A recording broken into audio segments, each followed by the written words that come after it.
आपण पाहत आहात सत्याची बाजू मांडणारं हक्काचं न्यूज चॅनल M24 तास।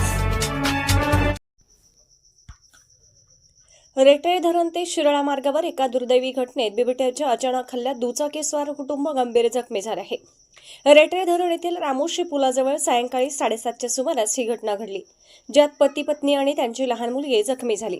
तिघांनाही तातडीने रुग्णालयात दाखल करण्यात आले असून त्यांच्यावर उपचार सुरू आहेत। शिराळा तालुक्यातील कणदूर येथील विष्णू पाटील हे आपली पत्नी वनिता आणि मुलगी आयेशा यांच्यासह दुचाकीवरून रेटळे धरण येथील नातेवाईकांकडून परत जात होते। इक्बाल संते यांच्या वस्तीजवळच्या छोट्या पुलाजवळ विजय रामचंद्र जोशी यांच्या शेतातून अचानक एका बिबट्याने रस्त्यावर उडी घेतली। बिबट्याने थेट दुचाकीच्या पुढच्या चाकाला धडक दिल्याने दुचाकीवरील तिघेही रस्त्यावर कोसळले। या अपघातात तिघांनाही गंभीर दुखापत झाली आहे। या अपघातात दुचाकीस्वार विष्णू दादू पाटील वय 47 यांच्या कपाळाला, डाव्या हाताला, पायाला आणि बरगड्यांना गंभीर दुखापत झाली आहे।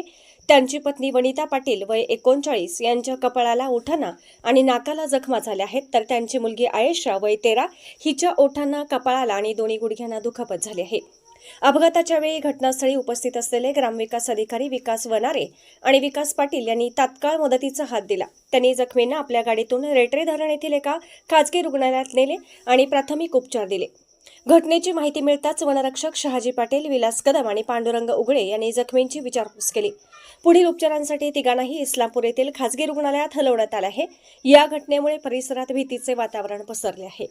आम्ही गाडी घेऊन येत असताना तिकडं डायरेक्टच उडी मारली त्यांनी, पूर्णच सरळ पुढून नाही, म्हणजे वरल्या रानातनं डायरेक्ट उडी मारली, खाली गेला। कुठे झालंय ते बाळूमामाचं डिजिटल आहे त्याच्या इकडे खालच्या साईडला, रेटर नाही येताना खाली घसरणीच्या खाली इकडे रेट्याकडेच येतो। तुम्हाला काय त्याने हमला केला म्हणजे तुम्हाला चावा घेतला काय? नाही ते लागली, आम्ही पडलून ते निष्ठून गेलो तिकडून। म्हणजे तुम्हाला काय हे केलं म्हणजे हे जखम सगळे पडल्यामुळे तुमचे जी फॅमिली होती त्यांना काय लागले? तिला बी डोक्याला लागले, टाक बसली, मुलीला बी डोक्याला लागले।